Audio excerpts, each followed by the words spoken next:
Another beautiful day in Vermont, and I want to talk about something that a lot of people um, they ask me about, but in sometimes direct, but but often indirect ways as well. And the title of the conversation would be something like, "How do I really re-inhabit the landscape?" Uh, and the best way to do it is to start where you are. I think the most direct question I got was from somebody that had just gotten some land somewhere, but I've gotten questions like that from people who live in the city and everywhere in between, kind of wild areas versus urban areas and everything between, not versus and, because wherever we are, it's part of the sacred earth, and there's nature everywhere. I mean, it's certainly not as ubiquitous, nature as we think of it as plants and animals in the city, but it's there nonetheless. I spent 37 years in New York City, and there was lots of places to connect with nature. But the idea of this talk is that I want to get out some of the ideas in a kind of spontaneous and free-flowing idea without being too kind of methodological about it and too academic about it. Just kind of putting out a sort of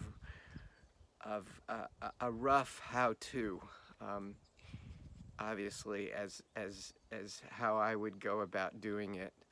Um, and so there's kind of three essential places of of knowing about where you live, meaning three levels. You could you could name them like the sensual, the cognitive, and the energetic. The sensual, the cognitive, and the energetic. So we're all really familiar with the cognitive, and there's a lot of examples of how to get your your uh, your knowledge act together. Your kind of, you know, this is an oak tree. That's a daffodil. That's a fox, etc. Um, and that's essential because we live in a world of language, and the language helps create a relationship with whatever we're observing, whatever we're feeling. The two the two other ways, which are much older and are in our body, are the sensual and the energetic. And I'd say a big piece of my work over the past 20 years has really been about how to um, exercise those muscles, how to train those muscles and get better at knowing ourselves, knowing our landscape, which in some ways is one and the same, through exercising those muscles. But I'm gonna just kind of go a little bit scattershot around these three ways. I'll see if I can keep them kind of lined up in a row, but I might jump around a little bit. So, for example, a great place to start is wherever you are, is getting in touch with the five senses, really smelling and touching and tasting and seeing, and hearing all those sounds. Right now you might hear some birds in the background. I can feel the wind, that's the breeze that's flowing over me. I'm looking the green pine tree and the buds just starting to come out here. Spring is really springing, so it's that sensual foundation for where we are that we often don't pay attention to. So you get to a new place and you really start looking around, and obviously if you're fortunate enough to be able to walk and see, you can you can move around and check a lot of different things out. Maybe um, say 50 to 100 yards. I'm going to just really explore everything from 50 to 100 yards of where I live. I grew up in the 11th floor. You go downstairs, there's a lot to be seen within a 100-yard radius. A lot, and there's always the sky. So that's, and then when we feel things, then we kind of naturally want to know more about them. Uh, yeah, those jays are making a lot of noise there. So, yeah, weather, getting to know the weather patterns and where are the prevailing winds and who lived here before, who lives in like native people who live here now, and they're here. Wherever you are, they're around. They're not invisible. And the native peoples who lived here uh, in a more populous way, um, 100, 200, 500 years, wherever you are. And we were all native if you go back far enough in our ancestry.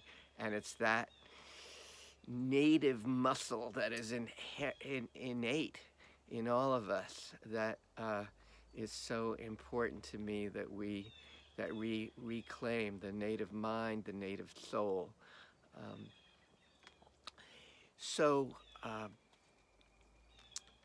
you know, just what comes to mind first is even before the sensual, it all starts in gratitude, and that we give thanks for another day to live and the fact that we have um, we have a landscape, we have land, we have the earth, air, fire, and water at all times, and that's our foundation. So as we're centrally connecting, we give great gratitude for the fact that we're able to apprehend and perceive.